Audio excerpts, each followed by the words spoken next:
Bonjour, professeur Revest et Thibault, merci vraiment beaucoup de vous libérer et de venir répondre à nos questions. On s'est vu il y a un an. On s'est vu il y a un an pour parler de la pandémie déjà. Et donc, un an plus tard, c'est peut-être l'occasion comme ça de se revoir, de faire le bilan et puis de répondre un petit peu aux questions du jour qu'on a récoltées auprès des étudiants et des personnels de l'Université de Rennes. Je vais peut-être vous demander, déjà pour commencer cette vidéo, de nous donner, si vous en avez un message essentiel à faire passer aux spectateurs.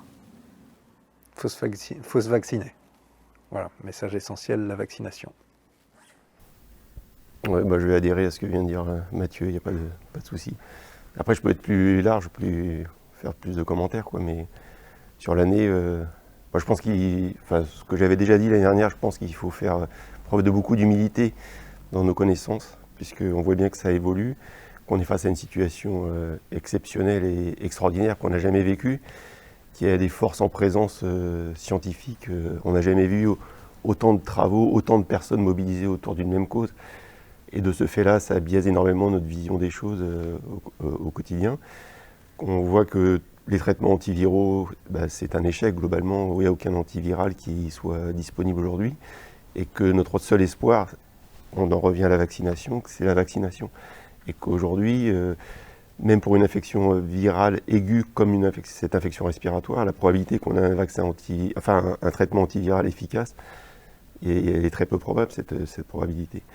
Donc il faut vraiment que tout soit fait pour la vaccination. On a cette chance-là, encore une fois, on a une chance énorme d'avoir accumulé tant de connaissances si rapidement et d'avoir eu accès à ce vaccin qui montre tellement d'efficacité.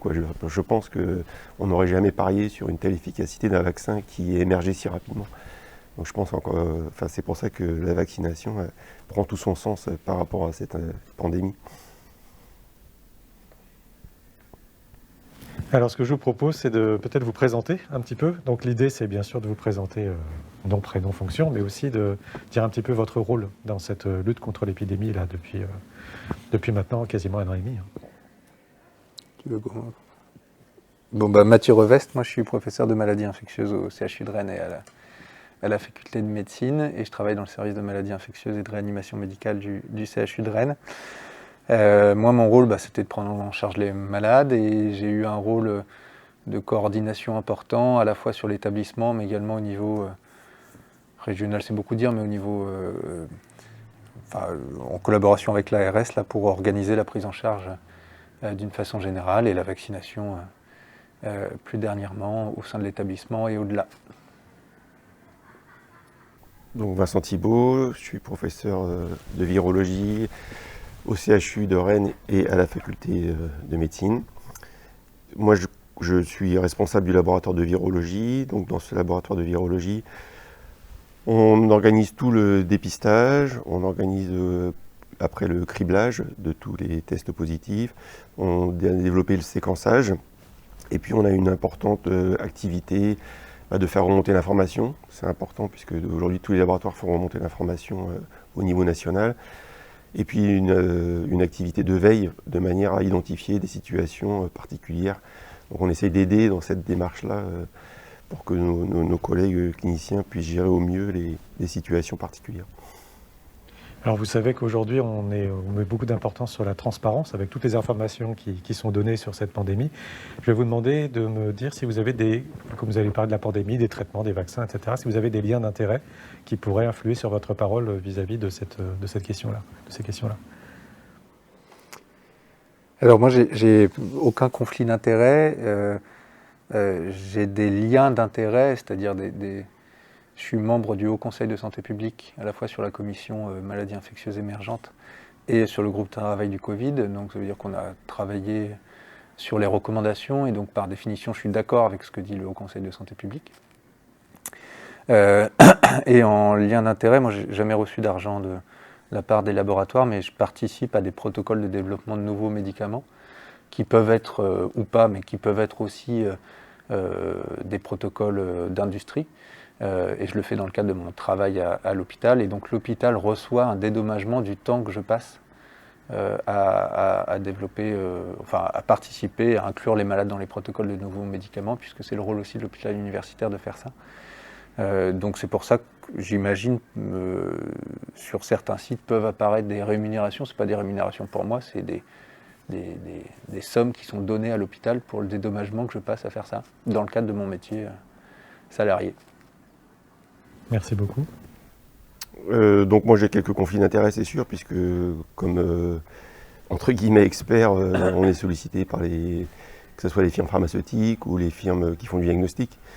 Et donc on participe à des évaluations, des protocoles cliniques ou diagnostiques pour lesquels on reçoit. Alors c'est peu fréquemment à titre individuel, mais ça peut être pour le laboratoire. On peut recevoir on est rémunéré pour le travail qui est effectué. Ça peut être encore une fois l'évaluation d'un test qu'on fait, des choses comme ça. Et puis après, si on veut rentrer un peu dans les détails, je pense qu'effectivement, il ne faut pas abuser de ce système-là, mais qu'en même temps, nous, ça nous a rendu bien des services. Moi, quand je vais aller à des congrès, ce n'est pas l'université qui me paye le congrès. Bien souvent, l'industrie m'a aidé et j'ai vraiment beaucoup apprécié. Sinon, je n'aurais pas eu la formation que j'ai aujourd'hui si je n'avais pas eu cette aide. Et encore une fois, c'est certes un conflit d'intérêts. Après, il faut le prendre en considération. Je pense que dire qu'on n'a aucun conflit d'intérêts, c'est peu réaliste. On en a tous. Après, ça dépend de la probabilité qu'on a personnellement, individuellement. Je pense que voilà, faut pas voir que le mauvais côté des choses. Je pense que l'industrie participe largement à notre formation au quotidien et il faut reconnaître ça et faire porter des œillères vis-à-vis de l'industrie. Je pense que c'est impossible aujourd'hui et ça nous est utile, même si on essaie de garder à titre individuel une certaine probité. Par rapport aux laboratoires qui développent les vaccins, Pfizer, AstraZeneca, Moderna, etc., est-ce que vous avez des conflits d'intérêts ? Voilà, et puis moi de mon côté, je suis responsable de la communication scientifique de l'Université de Rennes 1. Donc mon travail, c'est d'informer le public sur les recherches, l'activité faite à l'université, puisque vous êtes également des professeurs à l'Université de Rennes 1. Et donc je n'ai pas de conflit d'intérêt particulier non plus avec les industries en question. Juste, l'un des protocoles pour lesquels on a développé on a participé à l'évaluation de nouveaux médicaments était promu par Gilead, qui est un laboratoire qui a produit le Remdesivir, qui a été évalué dans le cadre du Covid. Mais le protocole auquel l'hôpital a participé, c'était pas pour le Covid, c'était pour le VIH. Mais voilà. Mais j'ai pas reçu d'argent à titre personnel pour ça. Merci beaucoup. Alors, et par ailleurs, là, on va parler de différentes données. Éventuellement, vous allez peut-être citer des pourcentages, vous allez peut-être citer des données, des chiffres. On aura bien sûr, dans un article en lien avec cette vidéo, toutes les références des études qui seront citées pour qu'on puisse consulter les sources. Sur le bilan de l'année écoulée, bien sûr, c'est une question très large. Alors, je vous inviterai vraiment à choisir l'angle, les choses qui vous semblent les plus flagrantes à dire, parce qu'évidemment, une question qui justifierait une interview complète à elle seule. En gros, qu'est-ce qui vous occupe en ce moment ? Quel est votre ressenti ? Voilà, vos tâches. Qui commence ? C'est difficile de synthétiser. Sur une année, il s'est passé tellement de choses. Moi, je verrais plusieurs points. Une année excessivement difficile, ça c'est sûr. Mais, et je rejoins ce que disait Vincent en introduction, qui est aussi associé à un espoir et très important, c'est que c'est extraordinaire l'émulation scientifique qu'il y a eu dans cette année-là et qui a abouti à des progrès thérapeutiques faramineux, et je pense bien évidemment au vaccin.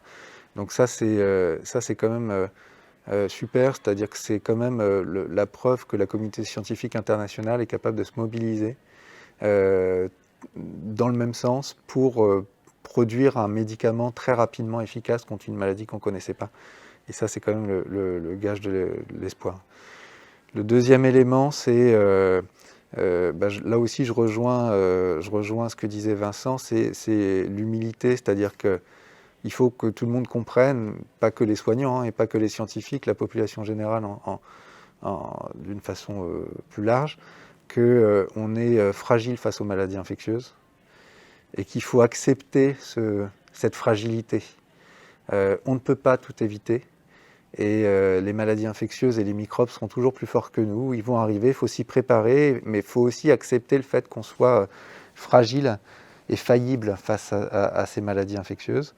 Notre monde moderne nous expose à des maladies émergentes. Il n'y a pas de jugement de valeur dans ce que je dis, c'est comme ça. En même temps, ce n'est pas une fatalité. Il faut qu'on s'y prépare, certes, mais on ne peut pas préparer tout, parce qu'on ne peut pas prévoir toutes les possibilités. Et la nature est plus forte que nous, et elle tapera toujours là où on n'avait pas prévu. Donc faut qu'on accepte ça. Oui,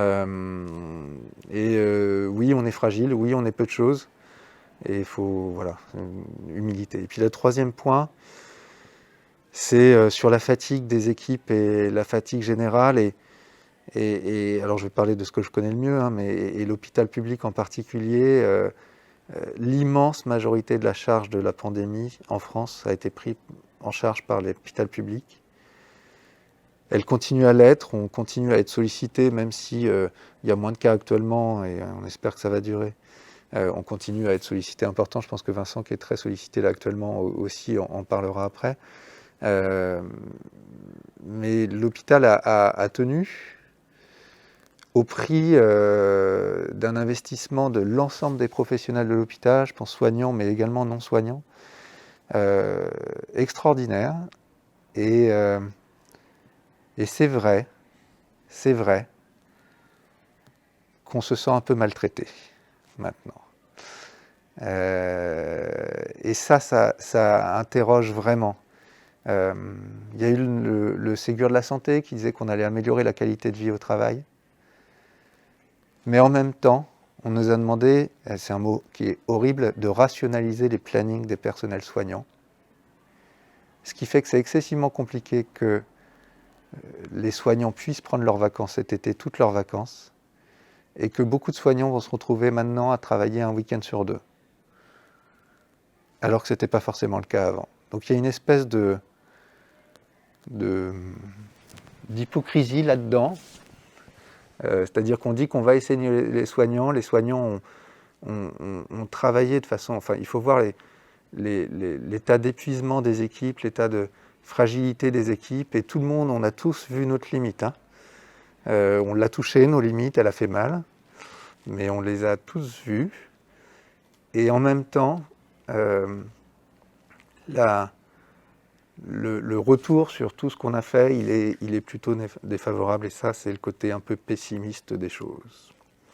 Voilà le bilan de l'année. Alors, ça ne change pas notre motivation, on continuera à assumer notre tâche, et quand je dis on, c'est tout le monde à l'hôpital public, parce que ce qui est le plus fort, de toute façon, c'est de s'occuper des malades, et ça, on continuera à le faire. Mais je suis très inquiet pour la suite et sur la démotivation des gens après la crise. Parce que oui, on est un peu maltraité. Et je ne dis pas forcément ça pour Rennes, hein, qui est plutôt bien placé pour ça et qui fait attention à ça. Hein. Je dis ça d'une façon générale. Et je ne dis pas ça pour l'hôpital de Rennes, hein. C'est pas ça que je dis. C'est d'une façon générale et de façon plus haute. Et ça pose problème. C'est inacceptable que les infirmières et les aides-soignantes soient obligées de faire un week-end sur 2. Faut voir ce que ça veut dire dans la vie de famille, quoi. C'est inacceptable qu'elles ne puissent pas prendre toutes les vacances l'été ou à Noël. C'est insupportable. Voilà. Merci. Alors moi, je vais avoir une vision un petit peu différente parce qu'on n'a pas du tout le même type d'activité. Donc si j'essaie de faire le bilan, alors si je rebondis sur ce que vient de dire Mathieu, parce qu'on est quand même un peu soumis aux mêmes contraintes, c'est vrai que nous, ce qui a été difficile, c'est qu'on est une petite structure et que de ce fait-là, on a été obligé d'assurer une permanence des soins 7 jours sur 7, 24 heures sur 24 quasiment, et que ça reposait sur très peu de personnes. Donc au niveau des biologistes, ça a été très compliqué, et c'est vrai que j'ai demandé beaucoup à mon équipe et que ça a été très difficile. Aussi, ça a remis beaucoup en question, comme le disait Mathieu, la vie de famille pour de nombreuses personnes. Donc ça a été quelque chose de très compliqué à gérer. Sur le plan technique et technologique, par contre, on peut s'estimer assez bien servi. On a recruté pas mal de personnes, donc on a été bien aidés. Et donc, ça a été correctement géré. Donc, la partie technique, j'ai réussi à dissocier vraiment, contrairement à ce qui a pu être fait au niveau infirmière, parce qu'il y a infirmière et aide-soignante. Je pense que la situation est très différente parce que le recrutement était difficile. Au niveau technicien, il y a plein de personnes qui cherchent du travail. Donc il y a eu des recrutements qui ont été faits et j'ai réussi finalement à dissocier le travail qui était fait habituellement en virologie avec le travail de dépistage qu'on me demandait, ou de séquençage ou de criblage. Donc ça a été un peu dissocié, ce qui fait que cette partie technique et technologique, elle a fonctionné assez bien, assez rapidement. Par contre, ce qu'on n'avait pas du tout l'habitude de gérer, c'est la fluctuation des flux de prélèvement. Nous, quand on travaille quotidiennement, eh bien, on reçoit de l'hôpital des prélèvements et on sait qu'on a un volume à peu près toujours le même, sauf l'hiver où il y a des virus saisonniers qui circulent. Mais globalement, c'est assez stable. Là, on a dû affaire à des fluctuations extrêmement importantes et c'est extrêmement compliqué à gérer. En fait, quand on reçoit 200 prélèvements par jour, c'est pas pareil que quand on en reçoit 2000. Et le facteur 10, pour nous, c'est passé de l'artisanat à l'industriel. Et ça, on ne savait pas faire du tout. Donc ça a été très difficile et ça demande des ajustements quotidiens, c'est très compliqué. Donc ça c'était la partie purement technique et organisationnelle et qui nous demande un effort presque quotidien parce que tous les jours ça change. D'autres contraintes qu'on n'avait pas l'habitude de gérer, c'est le fait que le week-end, par exemple, beaucoup de laboratoires privés sont fermés. Et donc, autant la semaine c'est calme, autant tout d'un coup le week-end on recevait beaucoup de prélèvements. Parce que les structures privées n'assuraient pas le travail durant le week-end. Et c'est stupide, mais le fait est, c'est que ça nous mettait en difficulté le week-end, alors que les autres jours de la semaine, ça allait bien. Donc voilà, tout ça, c'est des petits détails, entre guillemets, qui sont difficiles à gérer quand même au quotidien. Après, on voit où il y a des difficultés, et je pense qu'au niveau clinique, c'est pareil, c'est qu'il y a des décisions qui sont prises. Donc ces décisions, elles sont dictées par la science, par la politique, par l'économie. Il y a des décisions qui sont prises à un niveau supérieur par le ministère de la direction, enfin la direction des soins. Et donc ils prennent des décisions et en fait c'est parfois très difficile de les mettre en pratique sur le terrain. Et ça nous a mis en difficulté, quoi. Quand on a commencé à dire il faut cribler tous les positifs, c'est tombé un vendredi soir comme souvent ou durant le week-end et il faut mettre ça en place le lundi. Et nous, voilà, il faut savoir que c'est extrêmement compliqué. Alors, il y a l'aspect technique, donc il faut s'adapter à chaque fois. Puis après, il y a tout l'aspect faire remonter les informations. Donc il faut mobiliser les services de l'informatique de l'hôpital. C'est des gens qui ont énormément travaillé aussi. On ne se rend pas compte, ils travaillent dans l'ombre. Mais si on n'avait pas toute cette équipe là derrière qui fait remonter l'information, qui paramètre nos systèmes informatiques, c'est des personnes qui sont totalement dans l'ombre, alors qu'elles ont travaillé elles aussi 7 jours sur 7, on les sollicitait. C'était très compliqué.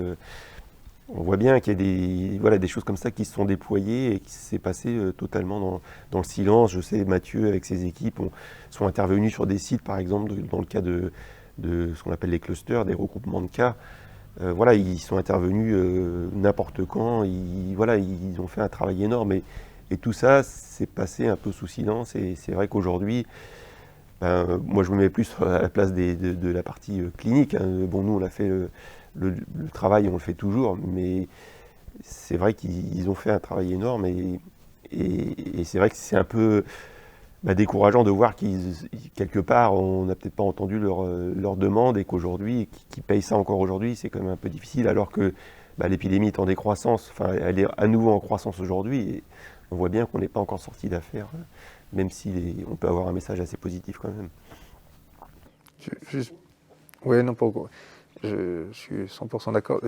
Là où on a tenu, nous, sur l'hôpital, c'est vraiment le travail en équipe. Et c'est vrai, comme tu le disais, tout le monde a énormément travaillé, que ce soit à tous les plans. Et effectivement, les non-soignants, les administratifs ont énormément travaillé, on s'est tenu les coudes et ça a vraiment bien marché. C'est indispensable, je pense. Mais c'est vrai que ce que tu dis, le vendredi soir, il y avait un truc qu'on a appelé le syndrome du vendredi soir, c'est-à-dire que les injonctions de la Direction Générale de la Santé tombaient systématiquement le vendredi soir à 19h30 pour mise en place pour le lundi matin. Systématiquement, toutes les semaines. Donc nous, on recevait ça tous les vendredis soirs, donc ça veut dire tous nos week-ends, on avait des trucs à faire pour... Et quand je dis nous, c'est aussi les administratifs de l'hôpital, les personnels de l'informatique, etc. Donc l'hôpital a tenu, et c'est pour ça que je vous dis que j'ai l'impression d'être maltraité, parce que ça continue en fait ça. Et on n'est pas maltraité au sein de l'hôpital, c'est effectivement au-dessus. C'est au-dessus. Et tout le monde se tient les coudes, c'est pour ça qu'on a tenu, et ça c'était le côté positif. Moi, j'ai beaucoup apprécié, c'est que on s'est tous tenus les coudes. Aujourd'hui, là, donc on est au mois de juillet avec une fin de décroissance de l'épidémie. Quel est le gros de votre activité quotidienne, en gros, si on peut, pour qu'on puisse se faire un peu une idée concrètement, là, ces jours-ci, là, qu'est-ce qui vous occupe le plus? Tu peux peut-être commencer, parce que c'est toi qui as encore...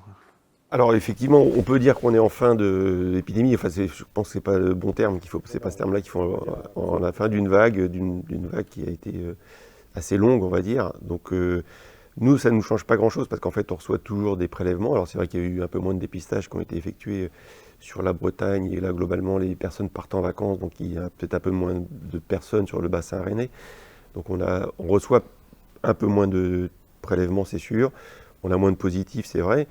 Mais derrière, ce qui a été, donc encore une fois, une injonction, ça a été, ce qui sort, encore une fois, il y a beaucoup d'évolutions très rapides. Hein, tout ça, ça se passe dans un délai très court. Et en fait, on n'aurait jamais imaginé de pouvoir mettre ça en place si rapidement. C'est-à-dire que là, on nous demande, par exemple, de faire du séquençage. Donc, c'est identifier l'ensemble du génome du virus sur tous les prélèvements positifs de la région bretonne. Alors, même si on se partage le travail entre Brest et Rennes. Mais voilà, aujourd'hui, c'est ce qui nous a été demandé. Et il faut réaliser que finalement, sur ce virus, sur cette infection virale, on est en train de générer des données qu'on n'a jamais générées auparavant sur aucun autre virus. Aujourd'hui, je défie quiconque de dire, autant on a une perception du variant alpha, bêta, gamma, delta, etc., où tout le monde en entend parler tous les jours. Aujourd'hui, on n'a jamais réalisé ce travail-là sur les souches VIH. Le VIH, ça a quand même été une épidémie majeure de ces dernières décennies. Et on n'a jamais eu cette finesse, on n'a jamais mis autant d'efforts. Alors que là, moi, de façon très pratique, je séquence le génome complet du virus. C'est un virus qui est 3 fois plus gros en termes de génome viral que le VIH. Et on fait ça au quotidien, j'en génère des dizaines, et la France en génère des milliers. Et voilà, on s'aperçoit que les dépenses qu'on fait, l'énergie qu'on dépense pour ce virus, qui finalement, alors il ne faut pas dénigrer le pouvoir pathogène de ce virus, mais globalement, si on compare ça au VIH, je pense qu'il n'y a pas, on ne peut pas comparer ces deux virus. Hein. L'infection VIH est quand même beaucoup plus délétère que l'infection par le SARS-CoV-2.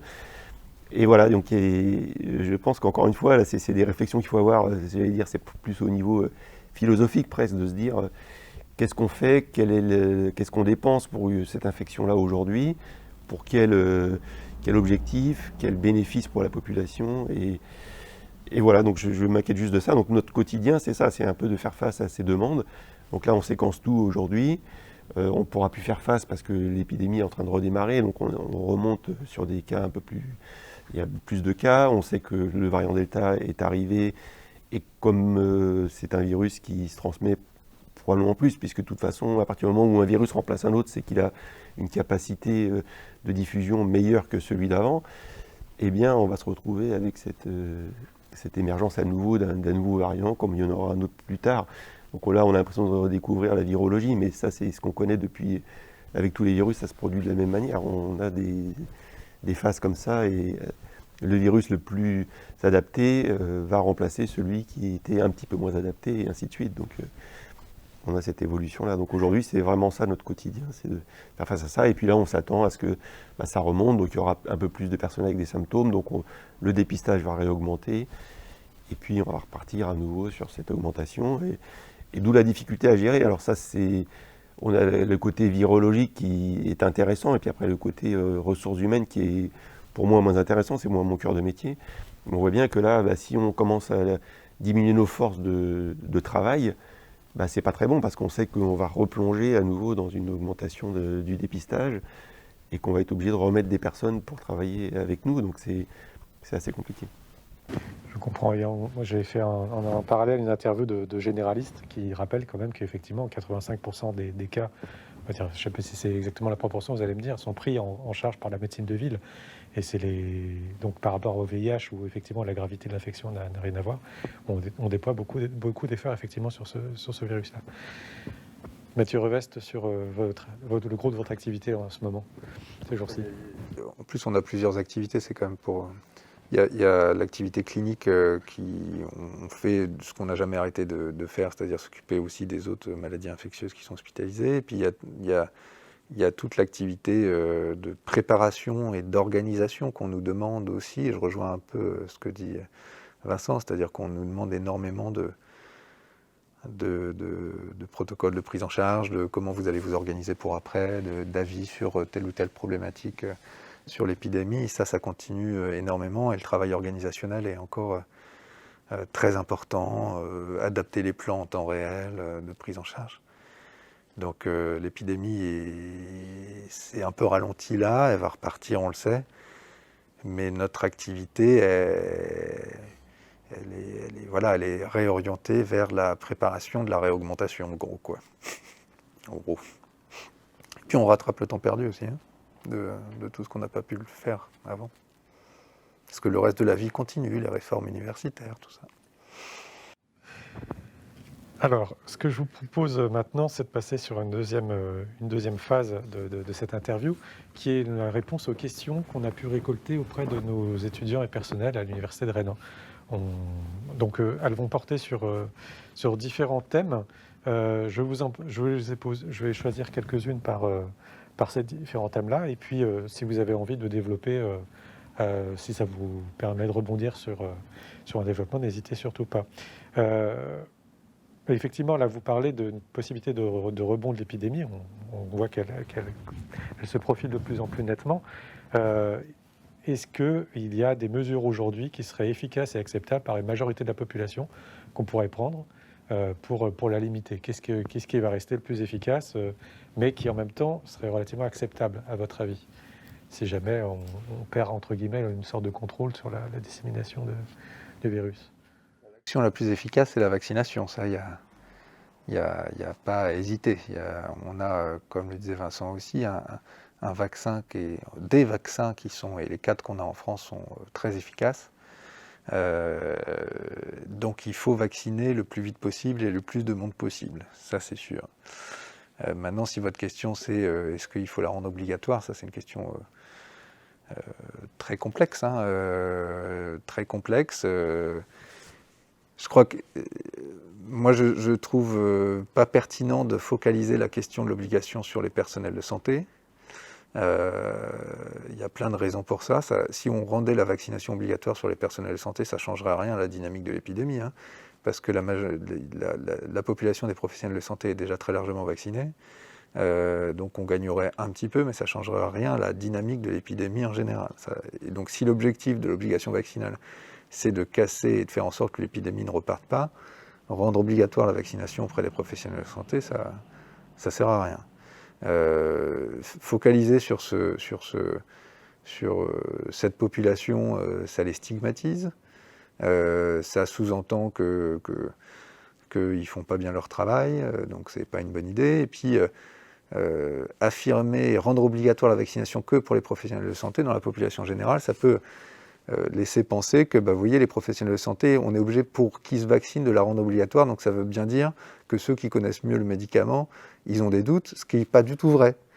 Donc ça laisse entendre une fausse information.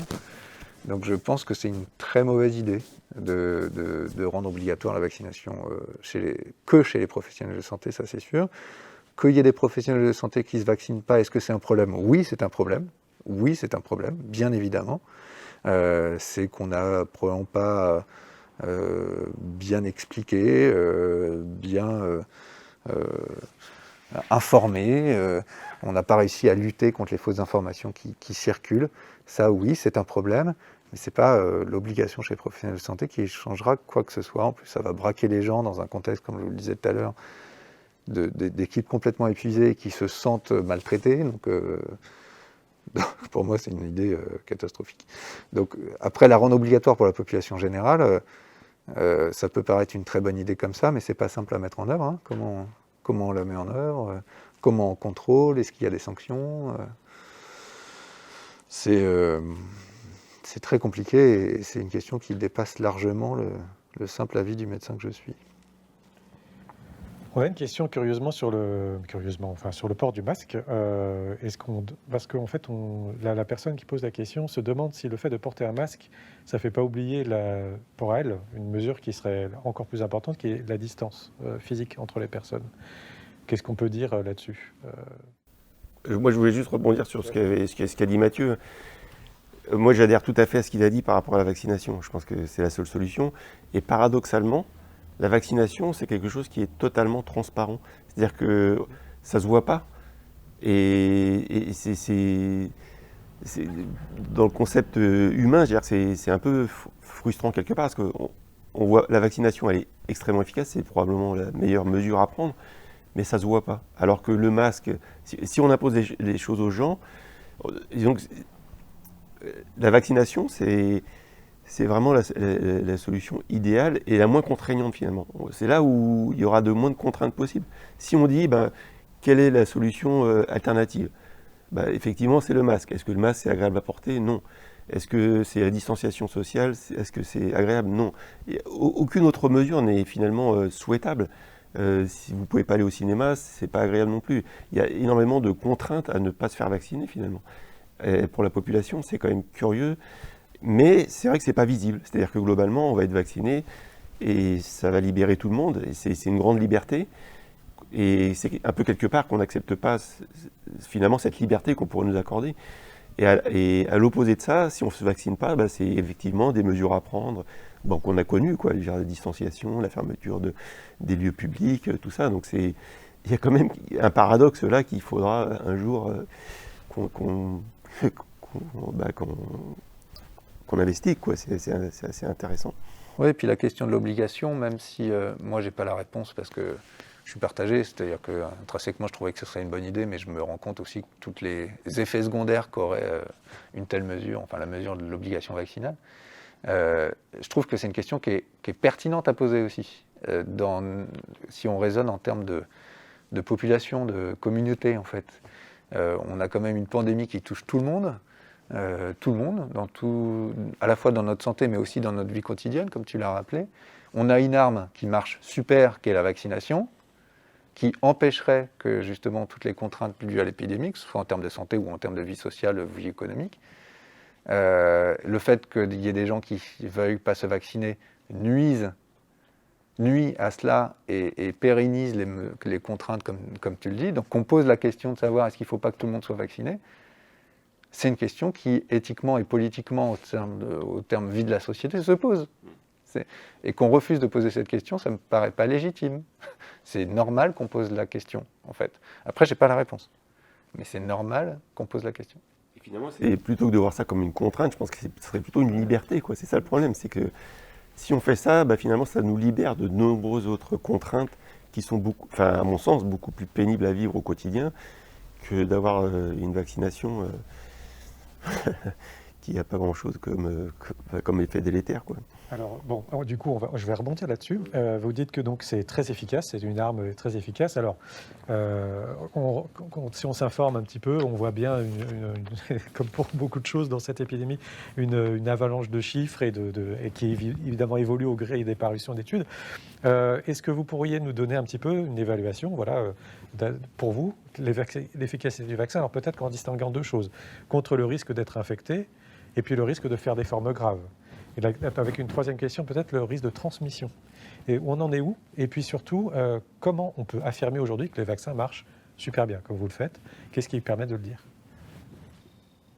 Les études scientifiques. Les études scientifiques montrent que ça marche excellemment bien, à la fois sur le risque d'avoir l'infection, sur le risque, si jamais on a quand même l'infection, parce qu'aucun vaccin n'est efficace à 100%. Donc si jamais on a quand même l'infection, de développer une infection grave, et si jamais on développe quand même une infection grave, de mourir. Et puis sur la transmission, les données israéliennes nous le disent en population. Ce qu'il faut bien comprendre, c'est que ça dépend quand même des variants. Ça c'est sûr, c'est qu'une étude donnée va être menée dans un pays donné, dans une période donnée, avec une population et un mode de vie donné. Donc c'est pour ça que vous pouvez avoir des chiffres un peu différents. Mais si vous regardez l'intégralité des études, les effets sont formidables. Parce que même les études qui disent que ça marche un peu moins bien, qu'on est à 70% d'efficacité, il y a un an, quand vous nous quand vous nous avez vu, si on nous avait dit vous allez avoir un vaccin efficace à 70%, on aurait appuyé des deux mains, on aurait dit super, faut foncer quoi. Donc même les études qui disent dans la grande presse ça marche moins bien, ça marche super bien encore. Donc ça marche très bien pour toutes les données. Et pour le variant Delta, on sait les vaccins marchent un petit peu moins bien, mais ça marche bien sur la protection contre les infections graves pour peu qu'on ait eu 2 doses. Après la question, c'est combien de temps, ça c'est une autre question. Alors justement, quand on dit qu'il protège contre les formes graves, comment on arrive à le montrer ça, concrètement? Comment on pourrait expliquer la façon dont on arrive à montrer qu'il protège contre les formes graves, le vaccin? C'est la même chose que pour toutes les autres formes. Vous comparez des groupes vaccinés et des groupes non vaccinés, et vous regardez combien il y a de formes graves dans les 2 groupes. Et puis, en forme grave, vous prenez des gens qui ont du Covid et des gens qui ont du Covid, et vous différenciez ceux qui sont vaccinés et ceux qui ne sont pas vaccinés. Vous les appareillez, c'est-à-dire que vous faites en sorte que les 2 populations soient similaires en termes de facteurs de risque de gravité, d'âge, de sexe, etc. Et puis vous regardez combien il y a de formes graves dans les 2 groupes. S'il y a beaucoup moins de formes graves dans le groupe vacciné que dans le groupe non vacciné, et c'est à chaque fois ce qui est montré, ça prouve qu'il y a une efficacité sur les formes graves.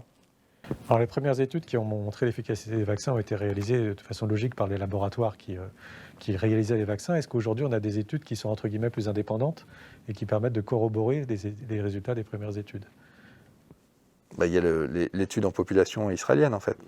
C'est-à-dire qu'en Israël c'était un très bon modèle, c'est-à-dire qu'ils ont vacciné une très grande partie de la population très rapidement, et ils ont regardé ce qui se passait en vraie vie en fait. Et c'est ça qui corrobore. Alors il y en a d'autres, mais c'est vrai que l'étude israélienne est la plus large et la plus démonstrative, on va dire, et qui corrobore ces résultats et qui montrait même des résultats supérieurs à ce qui avait été montré dans les études. Oui, il y a une étude écossaise aussi. Oui. Mais encore une fois, il faut aussi revenir aux bases, quoi. Aujourd'hui, qu'est-ce qu'on a à proposer?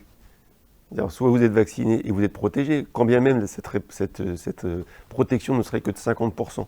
Est-ce que c'est pas mieux d'être protégé à 50% que pas du tout? Et on voit bien que les vaccins, effectivement, ça fonctionne très bien, les formes graves. Et on voit bien qu'aujourd'hui, on a plusieurs personnels soignants qui ont été contaminés alors qu'elles étaient vaccinées. On n'a pas vu d'augmentation, on n'a pas vu de personnes qui finissaient hospitalisées. Et ça, c'est globalement, toutes les données mondiales montrent ça. C'est-à-dire que les personnes vaccinées ont beaucoup moins de chances d'aller à l'hôpital. Est-ce que c'est une chance zéro? Non. Il y a toujours un cas qui va finir à l'hôpital, mais globalement, c'est extrêmement satisfaisant. Donc encore une fois, il faut bien voir ce qu'on met en balance. Alors effectivement, si on vous dit c'est moins efficace sur le variant, c'est vrai, l'efficacité vaccinale est un peu moindre sur le variant. Mais c'est quand même, même si c'était que 70%, même si c'est 50%, qu'est-ce qui vaut mieux? Est-ce qu'il vaut mieux 0 ou 50%? Moi, je préfère 50%. Et puis, l'autre point, à mon avis, qui est toujours compliqué à aborder, c'est le fait que ça, ce sont les données populationnelles. Donc, on regarde une population globale. À l'échelon individuel, c'est très différent. Est-ce que moi, je vais dire à un patient que j'ai vacciné, je vais lui dire, vous êtes infecté par un variant Delta, vous n'avez que 70% de chance? Non, on ne peut pas raisonner comme ça à l'échelon individuel. C'est des données de population. Et il faut prendre ça comme quelque chose d'extrêmement bénéfique. Et puis encore une fois, on compare ça, soit vous n'avez rien et vous avez un risque énorme de faire une forme grave, soit vous êtes vacciné et ce risque devient quasi nul, quoi. On a parlé de vaccination et vous avez dit tout le monde se faire vacciner, etc. Ce qui pose la question de la vaccination des enfants. Aujourd'hui en France, on peut se faire vacciner à partir de 12 ans. Quelle est votre position là-dessus? Parce qu'on entend aussi dire qu'il y aurait une possibilité éventuelle d'effets secondaires à long terme et que donc quand un mineur se fait vacciner, un enfant de 12 à 18 ans, eh bien, il faut qu'il ait l'ensemble de ces informations qui lui soient présentées. À la fois le bénéfice, qui sera forcément peut-être plus collectif qu'individuel, puisque les jeunes enfants sont moins à risque de faire des formes graves, et puis le risque d'être exposé à un éventuel effet secondaire du vaccin. C'est quelque chose qui doit être mis, on va dire, à la réflexion de ces enfants, dit le Comité national consultatif d'éthique. Quelle est votre position là-dessus? Un enfant aujourd'hui de 12 à 18 ans a-t-il plus de raisons de se faire vacciner que de ne pas se faire vacciner? Il y a plusieurs choses. La réponse est à mon sens un peu complexe. Il faut toujours, quand on parle d'un vaccin, il faut faire comme on parle avec n'importe quel médicament, c'est-à-dire qu'on présente d'abord le bénéfice avant de parler de l'éventuel risque. Donc le bénéfice chez les enfants de plus de 12 ans. C'est vrai que les enfants de plus de 12 ans font quasiment pas de formes graves, même si c'est toujours possible, c'est absolument exceptionnel. Mais ils font des formes. Il y a du Covid long, alors chez les jeunes, chez les enfants de 12 à 18 ans, la probabilité de faire des symptômes persistants post-Covid est faible aussi. Au-delà, ça commence à être important et c'est un vrai problème aussi. Même les gens entre 20 et 40 ans qui ne sont pas à risque des formes graves, on peut faire des symptômes persistants post-Covid et c'est quand même vraiment un impact sur la qualité de vie qui est dramatique, donc il faut le faire. Mais bon, encore une fois, les 12-18 ans ont peu de risques comme ça. Mais il y a un effet délétère de la maladie qui est effroyable. C'est à la fois individuellement, mais surtout populationnellement. C'est l'impact qu'a la maladie sur l'école, sur la formation, sur le collège, le lycée.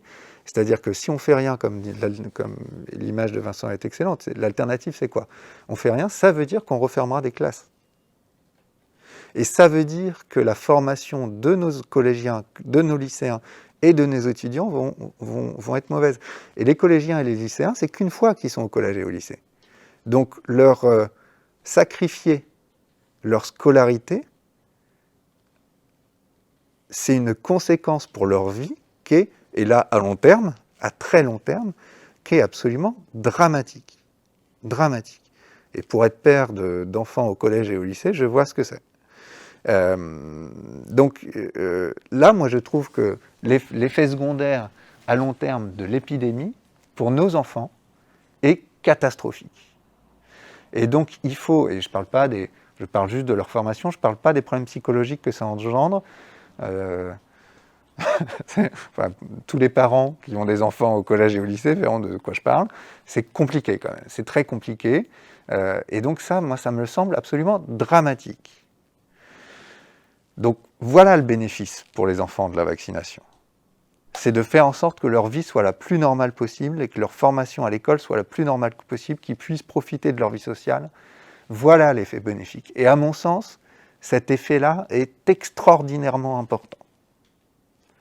Et si on n'a pas la vaccination, on aura tous les effets délétères là-dessus. Donc ça, rien que ça me semble utile de vacciner. Maintenant, parlons des effets secondaires, une fois qu'on a dit ça. Est-ce qu'il y a des effets secondaires graves chez les enfants? Je ne parle pas de la réactogénicité d'un vaccin. Avoir une piqûre dans le bras, c'est normal que ça fasse mal. Ce serait idiot de dire que c'est rien d'avoir une piqûre dans le bras. On peut avoir mal, même si les aiguilles sont tout petites. On peut avoir mal, ça c'est normal. D'avoir un peu de fièvre après le vaccin, c'est classique. On injecte un truc pour lequel on stimule la réponse immunitaire. La réponse immunitaire, quand vous avez de la fièvre, quand vous êtes malade, c'est une réponse non spécifique à une agression. Donc là, c'est normal aussi. Je ne parle pas de ça, c'est attendu, même si c'est peu fréquent, c'est attendu et ce n'est pas un problématique. Est-ce qu'il y a des effets secondaires graves au vaccin? Comme avec n'importe quel médicament, on peut avoir des effets secondaires graves. Et la problématique des vaccins, c'est qu'on est sûr de les voir. Et là, en l'occurrence, on est vraiment sûr de les voir maintenant. Pourquoi? Parce qu'on vaccine l'ensemble de la population mondiale en même temps. Donc si vous avez un effet secondaire qui survient toutes les 50 millions de doses, on est sûr d'en voir. C'est sûr. Est-ce que ça remet en cause le rapport risque-bénéfice? Bien sûr que non. Bien sûr que non. Et là, nos vaccins actuels ont une probabilité de survenue d'effets secondaires graves qui est largement inférieure à plein d'autres médicaments qu'on donne tous les jours. Plein d'autres médicaments qu'on donne tous les jours. Mais comme populationnellement, on ne va pas donner ce médicament-là à toute la population mondiale en même temps, on ne les voit pas. C'est juste ça. Maintenant, la question des effets secondaires au long cours, à long terme. Je ne peux pas dire que c'est impossible. Théoriquement, c'est possible, mais réfléchissons quand même. Vous injectez un vaccin qui est une stimulation antigénique. En gros, chaque jour, on a énormément de stimulations antigéniques qu'on reçoit chaque jour. On en rajoute une, certes un peu plus solide que celle qu'on reçoit naturellement, mais on en rajoute une. L'idée, c'est de mettre en place une réponse immunitaire pour protéger contre un pathogène si on le rencontre ultérieurement. Le médicament lui-même, le vaccin, il est très vite détruit en fait, parce qu'il est très vite pris en charge par la cellule, et donc pour mettre en place la réponse immunitaire. Donc le vaccin lui-même, le médicament lui-même, il ne reste pas dans l'organisme. Il ne reste pas dans l'organisme. Il y a d'autres vaccins qui ont des adjuvants qui restent, mais avec une sécurité d'ailleurs sanitaire parfaite. Je pense à l'aluminium, c'est le médicament qui a été le plus utilisé dans le monde depuis très longtemps. Il n'y a pas de souci, mais en l'occurrence avec ceux-là, ils ne restent pas dans l'organisme. Donc ne reste que la réponse immunitaire qui a été générée par la vaccination. La réponse immunitaire qui est générée par la vaccination, elle est définitive, elle est complète au bout de 6 semaines ou 2 mois. Donc en fait, s'il devait avoir des effets secondaires dus à la réponse immunitaire, on le verrait là. On le verra à ce moment-là. Pourquoi la revoir 50 ans plus tard? Je ne veux pas vous dire que c'est impossible, parce que là aussi, il faut faire preuve d'humilité, et tout est possible. Mais cette probabilité-là, si elle est possible théoriquement, elle est même, mais quand même, théoriquement, elle est très peu probable. Donc s'affranchir d'une vaccination pour une hypothèse très probable, alors que c'est certain que si on ne le fait pas, les conséquences sont dramatiques, j'ai du mal à comprendre le concept. Ouais, après, je pense que... je suis tout à fait d'accord, évidemment, on peut qu'être d'accord avec ça. Après, je pense qu'on occulte beaucoup de choses par rapport aux infections virales. C'est-à-dire qu'on voit là les effets d'une infection virale sur le court terme, en fait, on voit ce qui se passe dans le court terme. En fait, dans toute notre vie, on va être soumis à plein d'infections virales. Et finalement, on occulte totalement ce qui va se passer. On sait que les infections virales donnent des stimulations immunitaires avec probablement des effets délétères à plus ou moins long terme. Donc ça, on l'occulte totalement quand on parle d'infection virale, alors qu'on sait très bien qu'une infection grippale peut déclencher un diabète, peut déclencher peut-être une sclérose en plaques, peut déclencher des troubles dits immunitaires, comme on les appelle. Encore une fois, on n'a pas de preuves à 100%, mais il y a quand même beaucoup d'éléments qui font penser que ça peut se produire. Donc il faut prendre aussi en compte ce risque-là, qui est lié aux stimulations immunitaires qu'on a à chaque fois qu'on est affecté par une infection virale. Donc ça, il faut bien le prendre en compte, et je pense qu'on ne l'apprécie pas non plus par rapport en comparaison au risque vaccinal qui est pareil. On fait une stimulation immunitaire, donc ce risque-là doit exister, mais encore une fois, il est très très faible. Donc ça, c'est le premier point. Deuxième point, moi je pense que ce qui m'étonne toujours, c'est qu'on se focalise tellement sur ces effets potentiellement à long terme. Je vais vous prendre un exemple. Moi, j'ai des enfants, je leur ai appris à faire du vélo. Parce que quand je leur apprends à faire du vélo, je pense plutôt à leur bien-être. Mais qu'est-ce qui me dit qu'ils ne vont pas se tuer en faisant du vélo? Ils ne vont pas tués en faisant du vélo dans leur jeune enfance ou plus tard. Vous apprenez à votre enfant à conduire une voiture. On sait très bien que la mortalité des jeunes garçons, c'est la voiture, c'est les accidents de voiture. Et vous le faites quand même. Et ce risque-là, vous l'acceptez. Alors que pour un vaccin qui est scruté vraiment, là on a des milliards d'individus qui ont été vaccinés, on met une loupe sur cette population-là et on va faire émerger des choses. On verra des événements puisque on regarde cette population à la loupe, mais le risque, il est... je pense que ce risque, le risque qu'on accepte pour d'autres choses, on ne l'accepte pas pour un vaccin. Et avec tout ce qu'a dit Mathieu, c'est vrai qu'on voit bien qu'aujourd'hui, on n'a pas d'argument pour dire qu'il y a des effets à long terme. On n'a pas d'éléments scientifiques qui permettraient de dire qu'il y a un risque. Et on vaccine des gens depuis des dizaines d'années et on ne voit pas de choses particulières qui émergent. C'est pas pour ça que ça n'existe pas, mais on n'a pas objectivé de choses très claires par rapport à ça. Par contre, ce qu'on a objectivé, c'est la baisse de la mortalité. Il ne faut quand même pas oublier que la vaccination, c'est le groupe de médicaments qui a sauvé le plus de monde dans toute l'histoire de l'humanité. Il ne faut pas cesser de le dire, ça. C'est quand même les médicaments qui ont sauvé le plus de monde dans toute l'histoire de l'humanité et qui continuent à le faire. Ça, on le voit. Et donc, on fait un effet loupe sur des effets qui peuvent exister et qui, quand ils touchent un individu, c'est effectivement dramatique. Et il faut que la société les indemnise, ça c'est important. Mais qui sont l'absolue exception, quoi. Et pour rebondir, il y a une maladie auto-immune dont l'incidence a très largement diminué, très largement diminué, et c'est grâce à la vaccination. C'était la périartérite noueuse, qui était très associée au virus de l'hépatite B, et qui, grâce à la vaccination, a diminué. Oui, c'est vrai que l'un des freins qu'on pouvait avoir, qui a été cité, par exemple, c'est les suspicions de lien entre sclérose en plaques et vaccination contre l'hépatite B. Qu'est-ce qu'il en est là, de ce lien-là ? Il y a eu une alerte, et quand on fait de la vaccination, on surveille. S'il y a une alerte qui arrive, il faut arrêter la vaccination, ça c'est sûr, et on analyse. L'alerte, c'est juste une hypothèse. On analyse pour confirmer ou infirmer cette hypothèse. Sur la vaccination, le lien potentiel entre vaccination anti-hépatite B et sclérose en plaques, il y a eu un doute, on a arrêté, on a fait les analyses ont montré qu'il n'y avait pas de lien. Donc tout le monde a retenu qu'il y avait un doute, mais personne n'a retenu qu'il n'y avait pas de lien. Alors que les études ont toutes montré qu'il n'y avait pas de lien. Et bien sûr, ces études seront citées dans l'article en lien avec cette vidéo. D'autres freins vaccinaux peuvent être liés. Alors, je voudrais quand même revenir. Vous avez parlé de collège et de lycée. Donc, si la vaccination est étendue à des enfants de moins de 12 ans, votre analyse reste la même, du coup. C'est un peu plus compliqué parce que ça... Imaginons que tout le monde au-dessus de 10 ans soit vacciné. Les jeunes enfants ne font pas de forme grave, ne font pas de syndrome Covid long, etc. Enfin, en tout cas, pour l'instant. Mais finalement, l'hypothèse qu'ils en fassent quand même est aussi valable que l'hypothèse qu'ils aient des effets secondaires. Hein. Mais bon, pour l'instant. Si tout le monde est vacciné, est-ce que c'est encore légitime de fermer une classe quand il y a un cas? Vous voyez ce que je veux dire? Si finalement le fait qu'il y ait des cas dans les écoles primaires ne change rien à la société, on n'a plus besoin de fermer les écoles s'il y a un cas. Et donc comme c'est des maladies pas graves pour les enfants, et qu'il y a finalement il n'y a pas d'effet individuel pour eux, c'est vrai qu'il y a une vraie question éthique. Mais ça se pose que si, en vaccinant tous les gens d'au-dessus de 10 ans, on casse l'épidémie. Si, en vaccinant toutes les personnes de plus de 10 ans, ça ne suffit pas pour casser les épidémies, et donc, moralité, les enfants de moins de 12 ans auront les mêmes effets secondaires, c'est-à-dire qu'il faudra fermer les classes, etc., se reposera la question. Mais pour l'instant, on n'a pas la réponse à ça, parce qu'on n'a pas encore vacciné toutes les personnes au-dessus de 10 ans, 12 ans. Donc, il faut commencer par ça.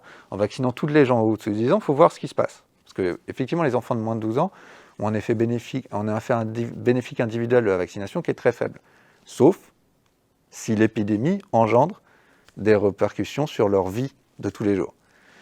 Si ce n'est plus le cas, parce que la couverture vaccinale au-dessous de 12 ans suffit à faire en sorte qu'on ne ferme pas les classes de primaire s'il y a des cas dedans, c'est vrai que là, ça ne sera pas légitime de le faire. Si par contre ça ne suffit pas et qu'il faudra encore fermer les classes, il faudra les faire. Bien sûr, cette question-là, là on parle de la France, etc., comme un pays isolé, mais c'est vrai qu'après il y a la question de la disponibilité des vaccins sur l'ensemble de la planète. Et un des arguments qui était contre l'extension de la vaccination aux plus jeunes, c'était il faut libérer des doses aussi dans les autres pays, les populations. Absolument. On ne sortira pas de l'épidémie tant que l'ensemble de la population mondiale ne sera pas vaccinée. Après, il y a d'autres concepts aussi qui sont intéressants, je pense, par rapport aux enfants. Parce que déjà, on n'est pas dans une stratégie d'élimination du virus. Je pense que là, on est parti sur quand même, on va vivre avec ce virus, alors il y aura des évolutions, il y aura des choses qui vont se produire, ça c'est très difficile de le prédire, mais on est parti plutôt, on ne va pas éradiquer ce virus, hein, contrairement à ce qu'on aurait pu penser au début, on va persister avec ce virus d'une manière ou d'une autre. Ce qui est intéressant, si on laisse finalement l'infection se produire chez les enfants, et c'est un phénomène qu'on a déjà vu avec d'autres virus, ce qui est intéressant, c'est que ça fait des rappels naturels à la population générale. C'est-à-dire que vous êtes confronté à un virus qui circule chez les enfants où il ne provoque aucune maladie finalement, ou très peu de maladies, très rarement, comme on le voit avec d'autres virus. Donc on laisse se propager chez les enfants, et les adultes à leur contact finalement ont des rappels régulièrement, ce qui fait que ça favorise l'immunité de groupe, et que finalement les adultes ne seront pas contaminés, et puis ils vont s'immuniser au fur et à mesure et auront des rappels naturels. Et ça, il y a eu des exemples comme ça où on voit que c'est bénéfique, et que finalement, si on vaccine les enfants, ça peut avoir un effet délétère, puisqu'on n'a plus cette immunité qui est reboostée, entre guillemets, au fil des années. Donc ça, je pense que c'est un élément qu'il faut prendre aussi en considération dans cette décision. Très bien. Alors, pour revenir sur les hésitations vaccinales, notamment chez les populations qui sont, entre guillemets, les plus fragiles ou qui ont un vécu particulier, on sait que les populations dans les plus précaires sont celles aussi qui se font le moins vacciner. Et puis, on a des populations aussi qui viennent d'Afrique de l'Ouest et qui ont une expérience un petit peu, on va dire, difficile avec les traitements pharmaceutiques, et qui sont plus dans le doute, et qui, au lieu de privilégier les techniques les plus récentes, celles de l'ARN messager, préfèrent se vacciner par des techniques plus classiques. Qu'est-ce qu'on peut donner comme information à ces personnes pour éclairer leur réflexion ? Alors, il y a deux choses dans votre question. Il y a l'accès aux soins de certaines personnes défavorisées, et là il faut que les soins aillent vers ces personnes-là. C'est obligatoire. Alors c'est vrai que là, ce qui était un peu compliqué, c'est que la formulation des vaccins ne nous aidait pas, hein, comme c'était des formulations multidoses, avec des problèmes de conservation pas faciles à gérer, aller ponctuellement voir telle ou telle personne qui a du mal à venir aux soins. Pour les vacciner, c'était compliqué, même si on met en place des équipes mobiles pour pouvoir aller les vacciner. Je pense aux personnes âgées qui sont isolées chez elles et handicapées et qui ont du mal à sortir de chez elles, ou je pense aux personnes excessivement précaires socialement. Là, il faut qu'on arrive à trouver des solutions pour les vacciner. La deuxième chose, c'est l'hésitation vaccinale parce qu'on est inquiet de ces nouveaux vaccins. C'est difficile de répondre rapidement, mais toutes les étapes classiques d'évaluation des vaccins ont été mises en place pour ces nouveaux vaccins-là. On a un recul qui est gigantesque, en fait, parce qu'on a vacciné plus de 2 milliards de personnes. On doit peut-être être à 3 maintenant, d'ailleurs, parce que j'arrête de suivre un peu, mais on ne doit pas être loin de 3. Ouais. Donc, il n'y a jamais eu aucun médicament qui a eu un tel suivi, en fait. Aucun. Et donc, finalement, c'est très bien qu'il y ait un suivi comme ça. C'est justement un élément de réassurance. Il n'y a jamais eu aucun de médicament pour lequel on a une telle surveillance et une telle génération de données, de quantité de données gigantesques. Et les données qui nous remontent, on a entendu ici ou là des problèmes, et qui sont absolument exceptionnels, sont excessivement rassurantes. Et donc, encore une fois, on a un référentiel qui est mauvais, mais là, on commence à avoir des données de sécurité d'utilisation de ce médicament qui sont autrement plus importantes que pour plein d'autres médicaments. Donc, au-delà de dire ça, c'est compliqué, parce que ça ne suffit pas de dire ça. Il faut voir individuellement les gens, il faut que chaque patient soit vu par son médecin traitant avec lequel il a confiance, et qu'il y ait un dialogue qui soit fait pour que la décision soit partagée. Mais voilà, je ne peux pas dire autre chose. Ouais, je crois qu'il y a une question individuelle, et puis dans votre question, moi, ce qui m'a intéressé, c'est de dire ils préfèrent être vaccinés par des vaccins plus traditionnels. Après, moi, franchement, quand j'ai vu arriver le vaccin ARN, je me dis on est quand même dans un modèle, j'allais dire, parfait. Je ne sais pas si c'est parfait, mais en tout cas, c'est peut-être le vaccin où on administre le moins de composants extrinsèques. Si vous prenez le vaccin pour ne pas le nommer, l'AstraZeneca, qui est basé sur un adénovirus de chimpanzé, moi, personnellement, conceptuellement, ça me gêne plus de recevoir un ADN de virus de chimpanzé que de l'ARN dont on sait exactement de quoi il est fait, et associé à des nanoparticules lipidiques qui sont totalement inertes et qui ont fait leurs preuves depuis de très nombreuses années. Donc globalement, c'est presque un refus, j'allais dire, de l'évolution et d'un progrès médical qui est, à mon avis, qui est majeur. Hein. Je pense que avec cette réussite vaccinale, on a des perspectives qui sont extrêmement intéressantes pour de nombreuses pathologies.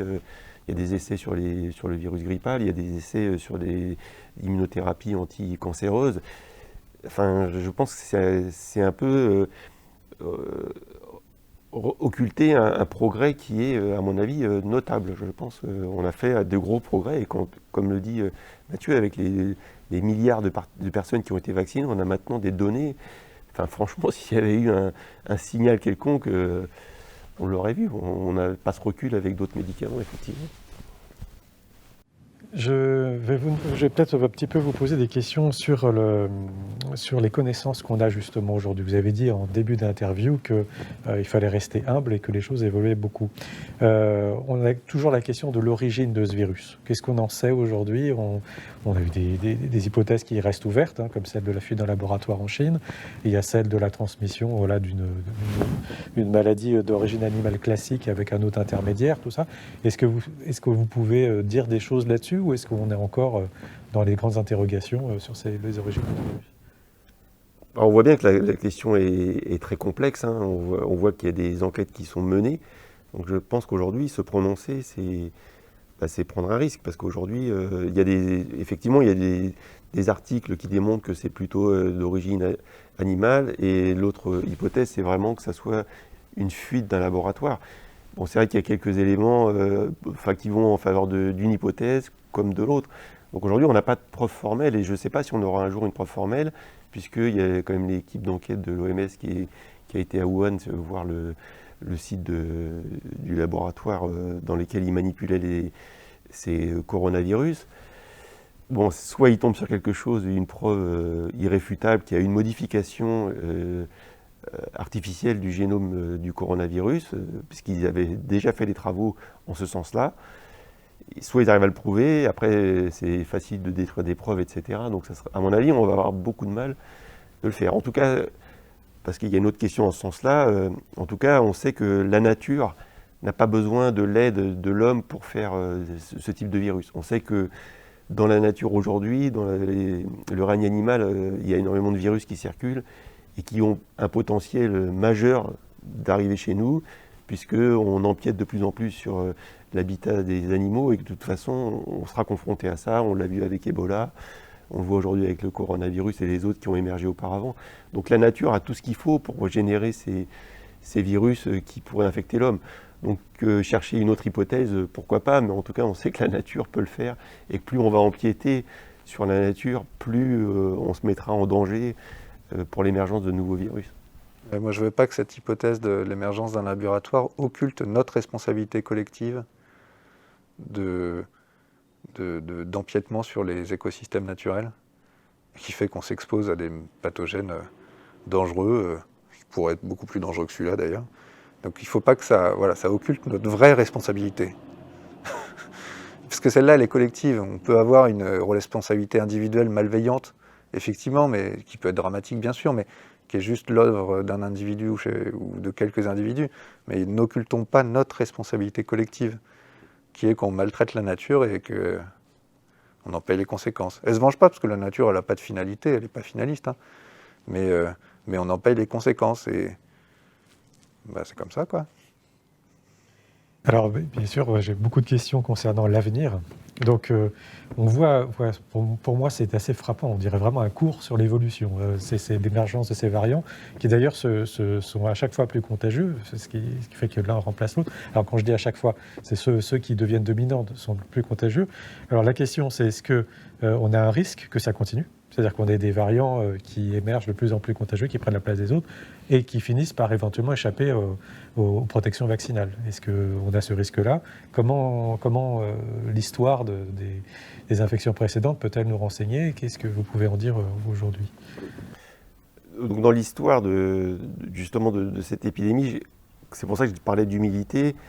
Je pense qu'aujourd'hui, je vous l'ai dit, on a une masse de personnes qui travaillent sur le virus, et d'ailleurs c'est un point qu'on aurait pu aborder, c'est la difficulté de gérer toute cette information qui nous arrive, avec de nombreuses études qui, déjà on a tout d'un coup une accélération des publications. C'est extrêmement difficile de faire la part des choses de ce qui est intéressant, de ce qui est bien fait et de ce qui est mal fait.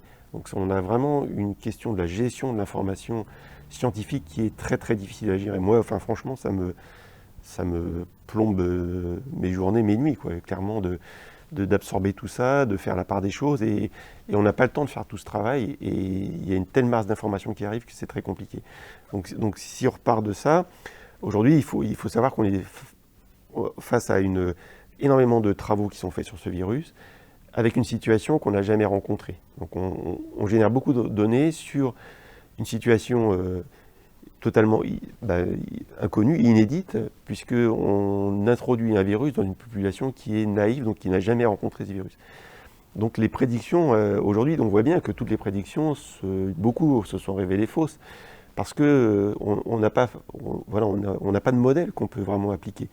On voit bien que l'année dernière, si on reprend l'année dernière exactement à la même époque, on s'est dit tout va bien, etc. Et puis on a totalement occulté que le fait que le virus allait encore une fois se propager dans les populations jeunes, dans les boîtes de nuit, sur leur lieu de vacances, et puis qu'après les gens allaient revenir dans leur pays, dans leur région d'origine, et que l'épidémie allait repartir. Je pense que tout ça n'était pas prévu et que c'est très difficile. Donc là, on a introduit maintenant la vaccination.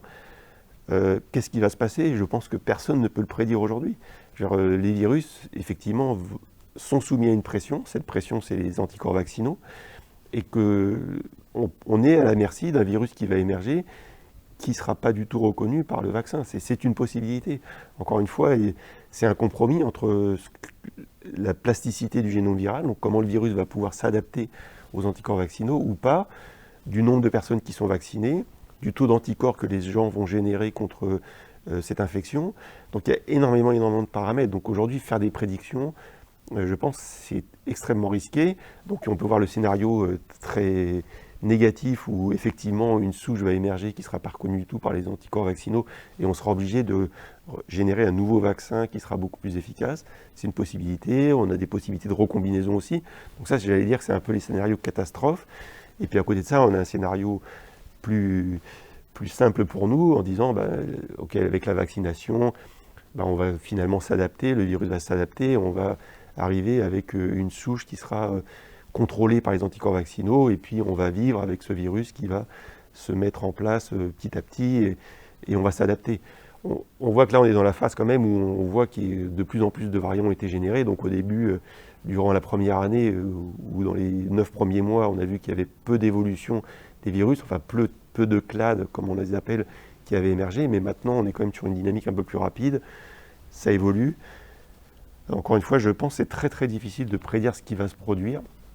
Mais il faut observer et être vigilant, je pense. Ma question là pour le coup est orientée. Est-ce que le fait que les gens se vaccinent rapidement en masse, qu'on arrive à étendre la protection vaccinale rapidement, c'est un facteur qui peut aider à contrôler le virus et les variants, puisqu'on leur laisserait moins de place pour évoluer? Ou au contraire, est-ce qu'en augmentant la pression sur eux, on les rendrait plus dangereux? Enfin voilà, est-ce que l'accélération du... Ouais, je pense que c'est une vision... C'est une vision déjà très pays riche, hein, parce qu'en fait, il y a quand même beaucoup de pays qui n'ont pas accès à la vaccination, et ça, on l'oublie un petit peu. On a cette chance-là, nous, quand même, d'avoir accès au vaccin très facilement, voire trop facilement même. Enfin, on a accès au vaccin, c'est très simple pour nous, donc tous les pays ne sont pas comme ça. Donc quand on dit vacciner rapidement, je pense qu'on n'est pas du tout à la même échelle de temps. Sur un vaccin, on voit bien comment ça progresse quand un virus se propage dans une population même immunisée, puisque là on voit ce qui s'est passé en Israël avec la dernière vague qui se produit en ce moment, ça diffuse quand même dans une population vaccinée. Alors il n'y aura pas d'effet, il y aura beaucoup moins de cas graves, mais en tout cas on voit quand même que ça peut disséminer dans une population qui est déjà bien vaccinée. Donc je pense que la rapidité au niveau de la réplication virale, on n'est pas du tout dans le même... on n'est pas dans le même domaine, quoi. Le virus se propage très très vite. La vaccination, même si on vaccinait tout le monde, il faudrait vraiment vacciner tout le monde très très rapidement, ce qui n'est pas possible conceptuellement. C'est pas réaliste, d'accord, je comprends. Donc ce que vous me dites là, et on peut le souligner, c'est qu'une fois vacciné, on peut encore transmettre l'infection, on a moins de chances. Parce qu'a priori, par exemple, pour aller aux États-Unis, la double vaccination et même 15 jours de délai après la deuxième injection ne suffit pas. Il faut en plus produire un test PCR. Donc, est-ce que ça veut dire qu'après cette deuxième injection, 15 jours après, lorsque l'immunité est en place, on peut encore transmettre le virus, être infecté et transmettre le virus? Ou est-ce que le risque est très diminué? Comment on se situe? Le risque est diminué, mais c'est toujours possible. C'est toujours possible. Et puis, encore une fois, c'est un vaccin qui est actif sur les virus qui sont actuellement là, et on ne sait pas si d'autres virus vont pas émerger qui échapperont à la vaccination, en fait. C'est aussi pour ça. Après, il faut hiérarchiser. Hein. La situation la pire, c'est les 2 personnes qui se rencontrent qui ne sont pas vaccinées et qui se contaminent. Après, on a une personne vaccinée. Si elle se contamine, elle va probablement... Effectivement, elle peut transmettre le virus, mais ce risque est probablement sur une durée beaucoup plus courte qu'une personne qui n'est pas vaccinée. Donc, ça limite le risque. Et puis si c'est avec une personne vaccinée, 2 personnes vaccinées ensemble, même s'il y en a une qui est malheureusement porteuse du virus, la probabilité qu'elle infecte celui qui est vacciné, on tombe avec des probabilités qui sont probablement très très faibles. Alors, bon, donc l'humilité comme règle, mais j'ai quand même des questions très simples du type, est-ce qu'une nouvelle vague peut arriver là? Oui. Mais en fait, comme Vincent l'a dit, chaque fois qu'on a fait des prédictions, on s'est planté quand même. Hein. Donc toutes les hypothèses sont possibles. Voilà ce qu'on peut dire. Enfin, moi, je peux pas, j'ai rien d'autre à dire, quoi. J'en sais rien, quoi. Tout est possible. Après c'est encore une fois, je pense que il y a tellement de facteurs, et il faut vraiment voir qu'est-ce qui nous intéresse, quoi. Si on dit une 4e vague épidémique, oui, cette 4e vague épidémique, elle arrive, on va la voir. Donc j'entendais ce matin comparaison avec ce qui se passe en Espagne, enfin, il faut arrêter, quoi. Ce qui se passe en Espagne, on va le vivre là dans les 15 jours, 3 semaines qui vont arriver. Le virus ne va pas s'arrêter à un endroit. On sait qu'il émerge partout. On voit ce qui s'est passé en Angleterre. On voit, il y a eu une match de foot avant-hier. Je pense qu'il n'y a pas de doute, il y aura des contaminations. Je veux dire, il faut arrêter enfin, je veux dire, on va le vivre, ça c'est sûr. Donc, c'est indéniable. Mais si par contre on regarde ce qui va se passer en termes d'hospitalisation et d'effets, si la population est bien vaccinée, on va limiter beaucoup les effets. Et c'est quand même ce qu'on souhaite au départ. Un des objectifs, c'est quand même de limiter le recours aux soins et le recours à l'hospitalisation. Donc si on arrive déjà à faire ça, ben, je pense que ça sera un gros soulagement pour les équipes soignantes. Et ça sera déjà...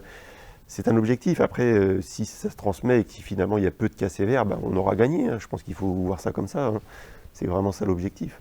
Alors oui, ça m'amène à la dernière question qui a été posée. Va-t-on réussir à se sortir de cette pandémie ou est-ce qu'on vivra toujours masqué avec des gestes barrières? Le virus va rester, mais à un moment, c'est pas qu'on cohabitera avec lui parce qu'il nous rendra malades, mais l'impact en termes de mortalité sera nettement moindre et on pourra revivre à peu près normalement. Mais la question c'est plutôt quand. Et là, moi, j'ai pas la réponse. Au-delà des 2 doses de vaccin, est-ce qu'il faudra envisager un rappel vaccinal, donc une 3e dose, avec des vaccins qui seraient plus adaptés aux derniers variants qui ont émergé?